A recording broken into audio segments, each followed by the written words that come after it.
Haleluya, puji Tuhan. Bersyukur terima kasih kepada Tuhan Yesus Kristus. Karena hanya oleh kasih kemurahan Tuhan kita boleh lagi berada dalam program rohani Calvary Ministry. Pada kesempatan ini saya ingin kita belajar dari firman Tuhan tentang hikmat Allah. Puji Tuhan, untuk itu saya ajak kita buka Alkitab kita di dalam Amsal Sulaiman pasal 8 ayatnya yang ke-11. Amsal 8 ayat 11 berkata, karena hikmat lebih berharga daripada permata, dan apapun yang diinginkan orang tidak dapat menyamainya. Puji Tuhan, ayat ini mengatakan bahwa hikmat Allah itu lebih berharga daripada permata.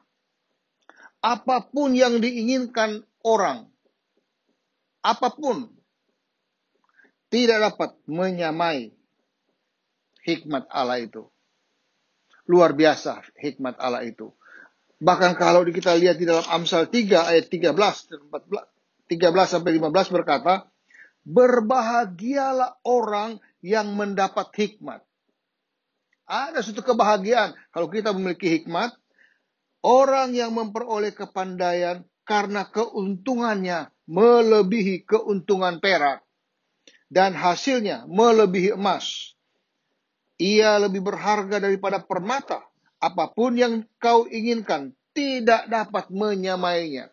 Apapun yang kau inginkan di dunia ini tidak ada yang dapat menyamai nilai daripada hikmat Allah itu. Kalau tadi kata apapun yang diinginkan orang, siapapun dia menginginkan sesuatu tidak dapat menyamai harga atau nilai daripada hikmat Allah itu. Jadi hikmat Allah itu melebihi permata, melebihi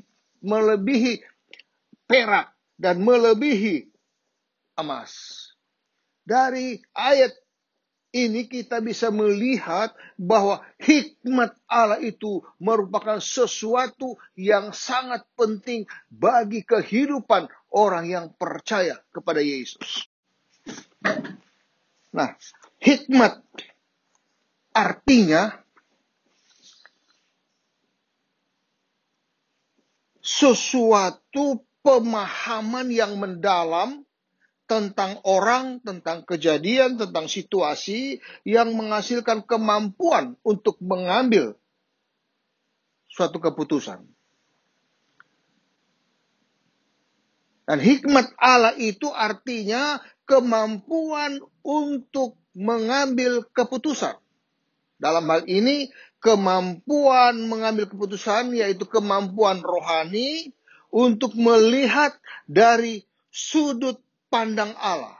Jadi melihat sesuatu persoalan dari sudut pandang Allah, dari kacamatanya Allah, dari hikmat Allah. Dan itulah hikmat.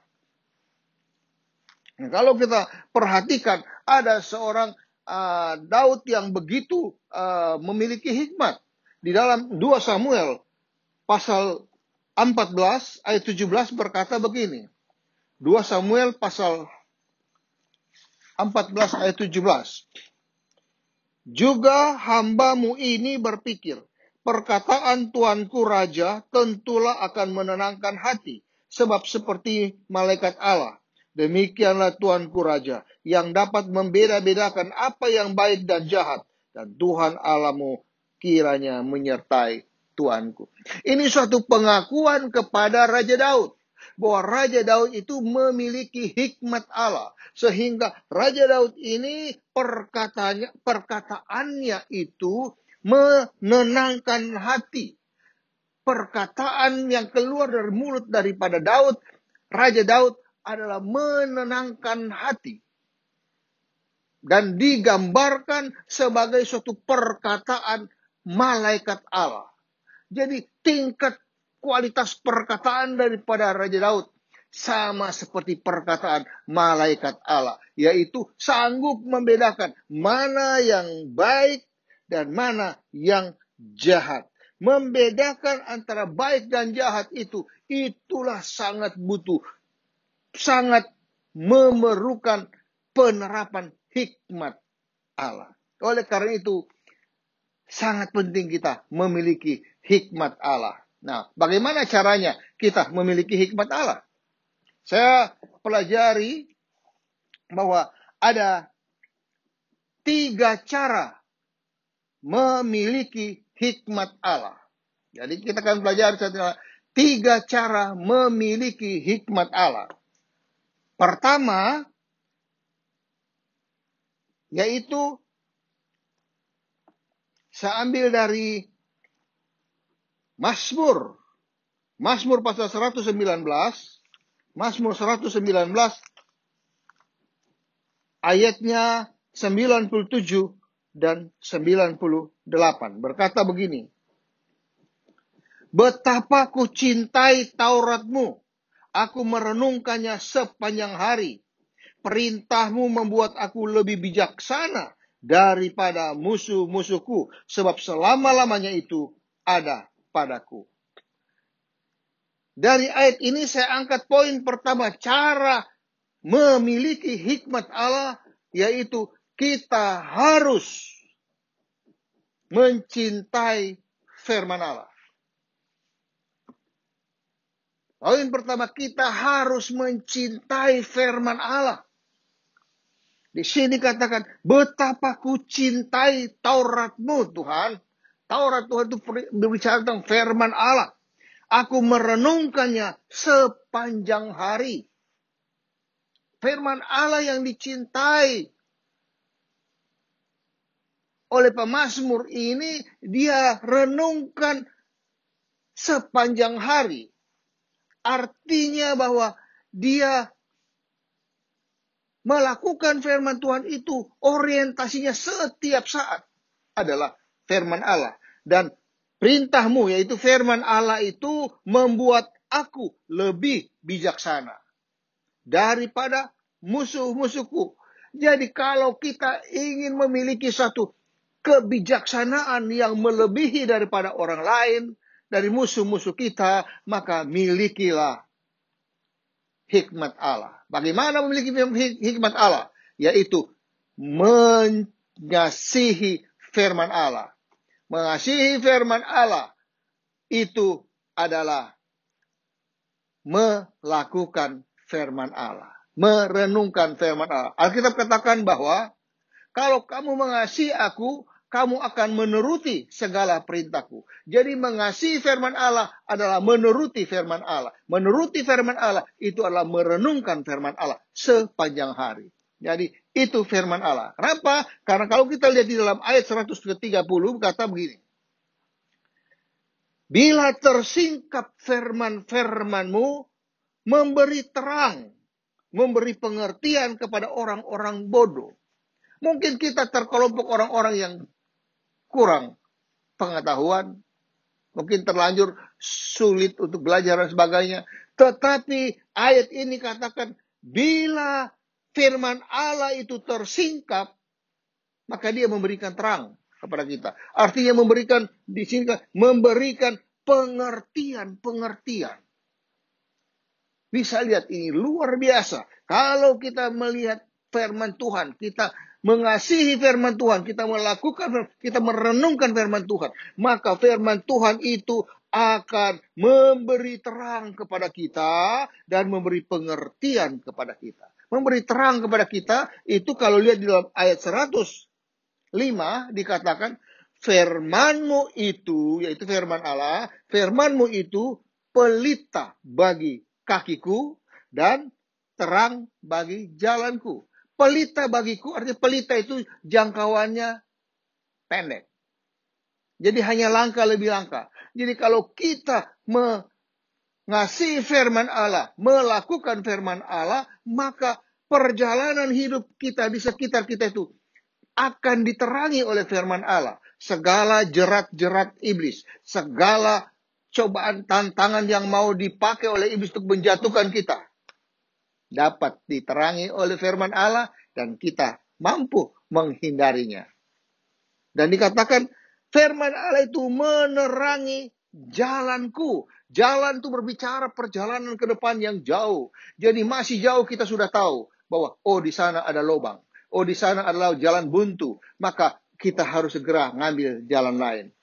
Kenapa? Karena ada terang yang menerangi jalan itu. Terang yang melakukan itu adalah firman Allah menerangi jalan kita. Jadi dari sini kita bisa melihat bahwa di dalam firman Allah itu terdapat hikmat Allah. Jadi kalau kita mau memiliki hikmat Allah, kita harus mengasihi firman Allah. Kita harus mencintai firman Allah. Kita harus menuruti firman Allah. Merenungkan firman Allah itu. Bahkan pemazmur pada ayat kedua dari pasal pertama berkata, tetapi orang yang kesukaannya ialah Taurat Tuhan dan yang merenungkan Taurat itu siang dan malam, ia seperti pohon yang ditanam di tepi aliran air yang menghasilkan buahnya pada musimnya dan yang tidak layu daunnya, apa saja yang diperbuatnya berhasil. Jadi keberhasilan itu merupakan akibat daripada kita memiliki hikmat Allah. Kalau kita memiliki hikmat Allah, itu kita melakukan firman Allah. Kita mencintai firman Allah dan merenungkan firman Allah. Jadi poin yang pertama, cara untuk memiliki hikmat Allah, yaitu kita harus mengasihi firman Allah. Alias kita harus menuruti firman Allah. Poin yang pertama. Poin yang kedua. Poin yang kedua ini saya ambil dari Injil Yohanes. Injil Yohanes pasal 16. Injil Yohanes pasal 16 ayatnya yang ke-13 berkata begini. Tetapi apabila ia datang, yaitu roh kebenaran, ia akan memimpin kamu ke dalam seluruh kebenaran. Sebab ia tidak akan berkata-kata dari dirinya sendiri, tetapi segala sesuatu yang didengarnya, itulah yang akan dikatakannya. Dan ia akan memberitakan kepadamu hal-hal yang akan datang. Dari ayat ini kita mengangkat poin kedua. Bagaimana cara memiliki hikmat Allah, yaitu kita harus bersedia dipimpin oleh Roh Kudus. Kita harus bersedia dipimpin oleh Roh Kudus. Kata bersedia ini berbicara tentang kita harus tunduk, kita harus dengar-dengaran kepada Roh Kudus. Nah, untuk bisa dengar dengan kepada Roh, kita harus memiliki telinga rohani yang peka. Untuk memiliki telinga rohani yang peka, kita harus berhubungan dengan Roh Kudus, punya persekutuan roh dengan Roh Kudus. Dan kalau ia, yaitu roh kebenaran, Roh Kudus itu datang, maka roh kebenaran itu akan memimpin kamu ke dalam seluruh kebenaran. Roh Kudus adalah roh kebenaran, memimpin orang yang sudah dibenarkan oleh darah Yesus, menuju kepada seluruh kebenarannya. Ini yang Allah mau maksudkan dengan hikmatnya yang dia berikan kepada kita. Tapi kuncinya kita harus bersedia dipimpin oleh Roh Kudus. Kata bersedia di sini itu rela, sukacita. Tidak ada pemberontakan, tidak ada penolakan, dan tidak ada hal-hal yang menghambat. Roh Kudus itu mampu melakukan segala-galanya. Di dalam Efesus. Bukan Efesus. Saya ambil dulu Matius 13. Injil Matius pasal 13. Kita lihat di Injil dulu. Injil Matius 13 ayatnya yang ke-11 berkata begini. 13 ayat 11. Matius. Jawab Yesus. Bagusnya dari ayat 10. Maka datanglah murid-muridnya dan bertanya kepadanya, mengapa engkau, Yesus, berkata-kata kepada mereka dalam perumpamaan? Ayat 11. Jawab Yesus, kepadamu diberi karunia untuk mengetahui rahasia kerajaan sorga, tetapi kepada mereka tidak. Oleh karena kepada mereka tidak dikasih tahu rahasia mereka kerajaan sorga, maka mereka cukup diberikan berdasarkan perumpamaan-perumpamaan. Tetapi bagi orang yang percaya kepada Yesus dan dia dekat dengan Roh Kudus, maka Roh Kudus akan memberikan kepadanya yang namanya mengetahui rahasia kerajaan sorga. Roh Kudus memberikan rahasia tentang kuasa, rahasia tentang Allah, rahasia tentang karya-karya Allah, dan sebagainya.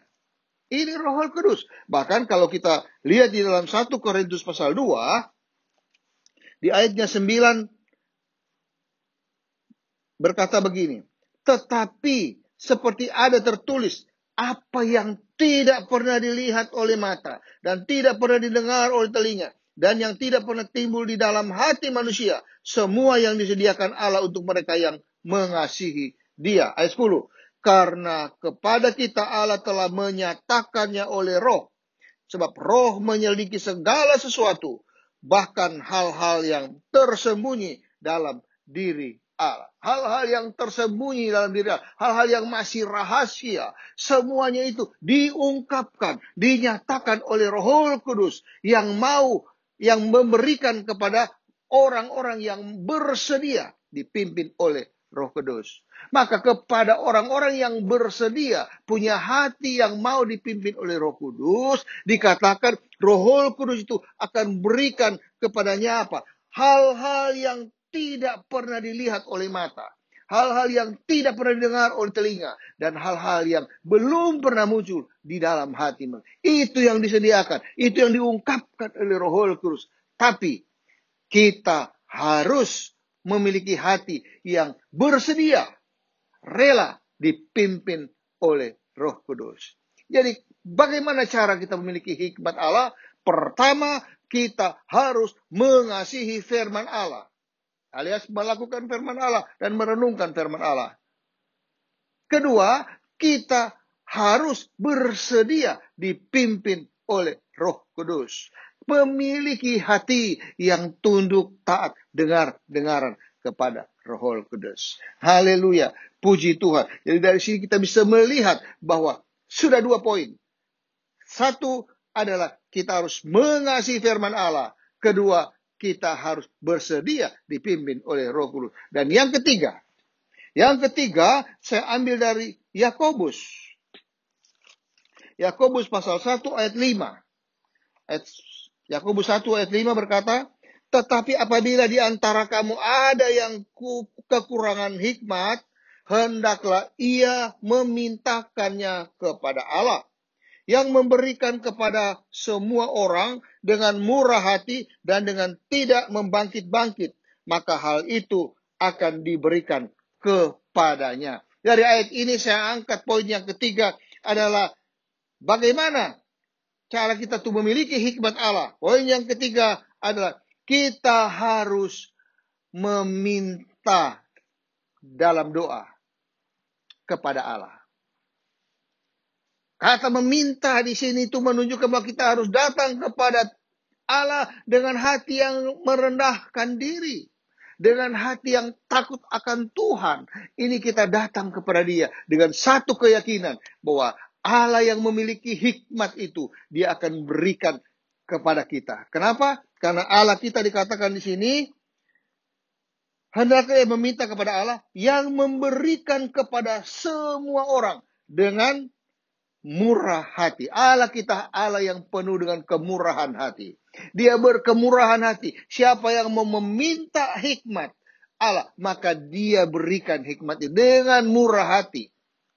Iblis selalu berbisik bahwa tidak mungkin kamu mendapat hikmat. Tidak mungkin, kamu kan begini-begitu. Tetapi ingat, Allah kita, Allah yang penuh dengan kasih sayang. Dia penuh dengan kemurahan hati. Sebelum kita mengenal Yesus, selagi kita masih seorang pemberontak, kata firman Tuhan, Dia sudah mengasihi kita. Selagi kita berdosa, Dia sudah rela tanggung dosa-dosa kita di kayu salib Kalvari. Darahnya tertumpah untuk menebus segala dosa-dosa kita. Apalagi sekarang kita sudah jadi anak Tuhan, pasti dipelihara dengan hati yang murah. Dia pelihara kita seperti biji matanya sendiri. Dia melakukannya karena Dia mengasihi kita. Selain Dia punya hati yang penuh dengan kemurahan, dikatakan di sini, dan dengan tidak membangkit-bangkit. Allah kita Allah yang tidak membangkit-bangkit, tidak mengungkit-ungkit masa lalu. Kalau masa lalu kita sudah minta ampun kepada Dia, ampuni semuanya karena Dia tidak membangkit-bangkit kesalahan orang. Allah kita Allah yang penuh dengan kasih sayang dan mengasihi kita. Dia katakan bahwa kalau kita datang kepada Dia, kita mohon ampun, Dia adalah Allah yang setia dan adil, akan mengampuni segala dosa kita. Dan kalau Dia sudah mengampuni segala dosa kita, maka Dia melupakan yang sudah. Dia mengampuni dosa kita, Dia buang sejauh timur dari barat, tidak akan ketemu lagi. Dan Dia melupakan yang sudah. Apapun yang Dia sudah ampuni, Dia lupakan. Tidak ingat-ingat lagi. Tetapi kita harus datang dengan hati yang rendah. Mohon minta hikmat Allah itu datang dalam hidup kita. Karunia-Nya itu dikaruniakan kepada kita. Jadi kita memiliki hikmat Allah. Haleluya. Puji Tuhan. Ini adalah apa yang Allah rencanakan buat kita. Supaya kita, anak-anak Tuhan, memiliki hikmat Allah. Ayat 6 katakan, hendaklah ia memintanya dalam iman. Dan jangan sama sekali, jangan bimbang. Sebab orang yang bimbang sama dengan gelombang laut yang diombang-ambing kian kemari oleh angin. Orang yang demikian janganlah mengira bahwa ia akan menerima sesuatu dari Tuhan. Jadi kalau kita memohon di dalam doa dengan hati yang rendah dan hancur, dengan takut akan Tuhan, supaya Tuhan berikan hikmat itu, dan yakin, di sini katakan, hendaklah ia meminta dalam iman, dengan satu kepastian, bahwa Allah pasti memberikan, karena Allah itu penuh dengan kemurahan hati, dan Allah itu tidak membangkit-bangkit, dan tidak mengungkit-ungkit kita. Amin. Puji Tuhan. Ini kepastian. Jadi kita pasti memiliki hikmat Allah itu. Tapi jangan sekali-kali kita mau orientasinya orientasi duniawi dan kedagingan. Maunya minta yang namanya perak, emas, dan permata. Karena Amsal tadi katakan bahwa hikmat Allah itu melebihi emas, perak, permata. Bahkan melebihi dari apa yang diinginkan oleh manusia. Itulah hikmat Allah. Dan untuk mendapat hikmat Allah, untuk memiliki kembali, ada 3 langkah yang harus kita ambil. Pertama, kita harus mengasihi firman Allah. Yang mengasihi itu adalah taat melakukan firman Allah dan merenungkan firman Allah siang dan malam. Yang kedua, kita harus bersedia dipimpin oleh Roh Kudus. Bersedia dipimpin oleh Roh Kudus artinya kita harus berserah, dengar-dengaran, turut patuh kepada Roh Kudus. Apa maunya kita lakukan. Dan yang ketiga, kita harus memohon, meminta kepada Allah yang punya hikmat itu. Dan kita harus yakin pasti dengan iman bahwa Allah pasti berikan karena Dia penuh dengan kemurahan hati dan Dia tidak membangkit-bangkitkan masa-masa lalu kita.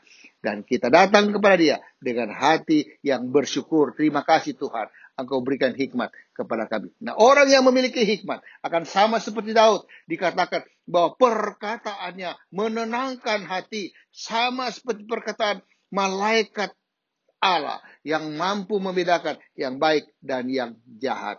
Biarlah kita memiliki hikmat Allah. Orang yang memiliki hikmat Allah, dia dimampukan oleh hikmat Allah itu untuk membuat keputusan yang benar. Keputusan yang benar menjamin keberhasilan. Banyak orang sudah mengerti firman Tuhan, bahkan mereka sudah dipenuhi Roh Kudus, tetapi tidak memiliki hikmat Allah, sehingga dalam penerapan ambil keputusan salah.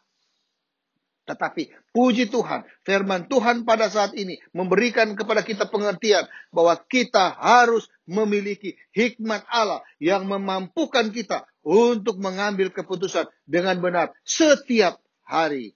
Haleluya, puji Tuhan. Saya percaya firman Tuhan ini, kalau kita mengerti dan kita melakukannya, kita pasti berhasil. Terpujilah nama Tuhan. Sekali Yesus, tetap Yesus.